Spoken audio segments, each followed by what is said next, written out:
Hello and welcome, and thank you so much for staying with CNN News 18. I'm Grihato Siddiqui.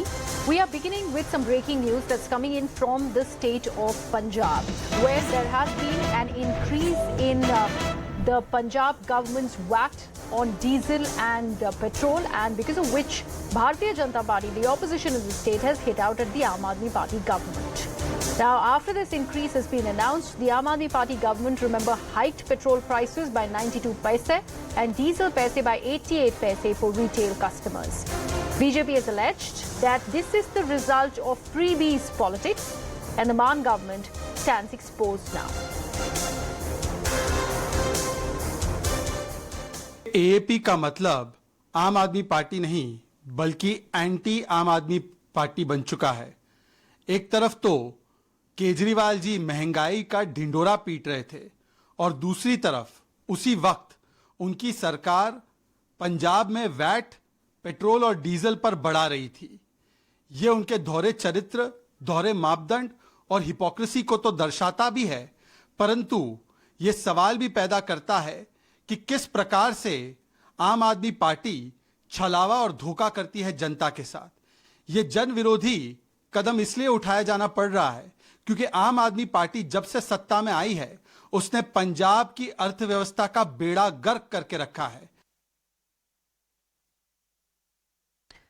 Now remember, like I mentioned, this was an increase in the VAT on petrol and diesel that was announced by the Punjab government, by the Bhagwant Maan government, and because of which there is politics that's being played out. BJP is hitting out at the Aam Aadmi Party government over this increase in the retail prices of petrol and diesel. Let me actually take this across to Napinder Barar, who is joining us on the broadcast. Napinder, मान government का क्या कहना है इस increase के बारे में? BJP, Bharatiya Janata party तो हमेशा से आर्ग्यू करेगी ही कि आपने पहले तो फ्रीबीज दे दिए, उसके बाद अब पेट्रोल डीजल के प्राइसेस में इजाफा कर रहे हैं, लेकिन किस तरह से डिफेंड कर रहे हैं भगवंत मान अपने आप को? देखिए, क्योंकि पंजाब में सीधे तौर पर अगर डीजल और पेट्रोल पर करीब 90 पैसे कह सकते हैं कि जो बढ़ोतरी हुई है, तो देखिए सरकार इस तरह से इसे बैलेंस करने की कोशिश में है कि पंजाब में जो 600 यूनिट तक बिजली है वो फ्री है। यानी ज्यादातर लोग हैं जो वो उनका बिल जीरो आ रहा है। वो कह रहे हैं कि अगर हम पंजाब के लोगों को अगर उस वर्ग को हम फैसिलिटी दे रहे हैं, उस वर्ग को हम फ्री में बिजली दे रहे हैं जो कहीं ना कहीं मिडिल क्लास में आते हैं, मिडिल क्लास से भी अगर नीचे वाले परिवार है तो उनको हम फ्री बिजली की सहूलत दे रहे हैं। और ऐसे में अगर हम पेट्रोल और डीजल पर थोड़ा बहुत बढ़ोतरी करते हैं, क्योंकि देखिए अगर स्टेट को चलाना है, ये सरकार का दावा है कि अगर आपने स्टेट को बैलेंस करना है तो वो कहते हैं कि पेट्रोल डीजल का अगर सीधे तौर पर, चाहे वो पेट्रोल तो देखिए गाड़ियों में यूज होगा और गाड़ी किसी गरीब के पास नहीं होगी, तो वो कहता है कि बैलेंस करने की कोशिश है क्योंकि फंड्स की भी जरूरत है। तो वो कहाँ से फंड्स उन्होंने अरेंज करने हैं, तो पेट्रोल और डीजल पर वो कर सकते हैं, मैंने तो उस पर करने की कोशिश की है। हालांकि ज्यादा बढ़ोतरी नहीं की है।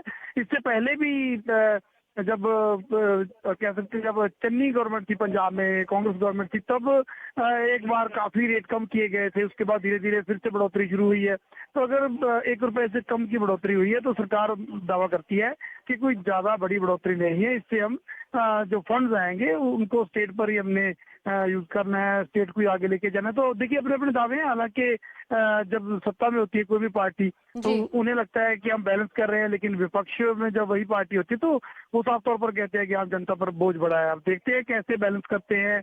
और विपक्षी जब सवाल करेंगे तो उस पर भगवंत मान सरकार का किस तरह का जवाब रहता है। तो लेकिन बैलेंस करने का दावा इस वक्त नपिंदर, इस बारे में आप क्या जानकारी दे सकते हैं? जो एलिगेशंस बीजेपी लगा रही है कि पहले भी ये जो फ्रीबीज, जिस तरह के वो फ्री बिजली की बात कर रहे हैं, उसकी वजह से जो फ्रीबी पॉलिटिक्स का वो बयान करते हैं, उसमें ये कह रहे हैं कि स्टेट एक्सचेकर को बहुत ही ज्यादा नुकसान झेलना पड़ा है, जिसकी वजह से अब जाके इजाफे दिख रहे हैं पेट्रोल और डीजल में। इसकी जानकारी कैसे दे सकते हैं?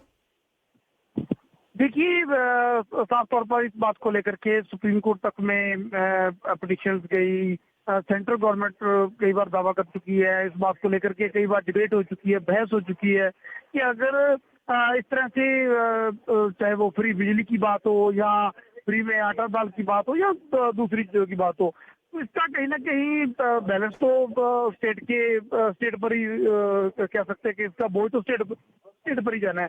और कुछ अगर वो मिडिल क्लास है या अपर क्लास है, वो कहती है कि हम अपने हिस्से का टैक्स पे कर रहे हैं, अगर हम मेहनत की अपनी कमाई से टैक्स दे रहे हैं तो वो हमारा पैसा कहीं ना कहीं स्टेट पर लगने की बजाय वो कहते हैं कि इस तरह से जो फ्री में चाहे वो बिजली है या दूसरी चीजें उस पर जा रहा है। लेकिन स्टेट कहती है कि हमें बैलेंस करना है। अगर एक घर में अगर कोई परिवार है, जिससे पंजाब में किसानों की बिजली जो खेत की ट्यूबवेल की बिजली है वो पहले से ही माफ की गई है।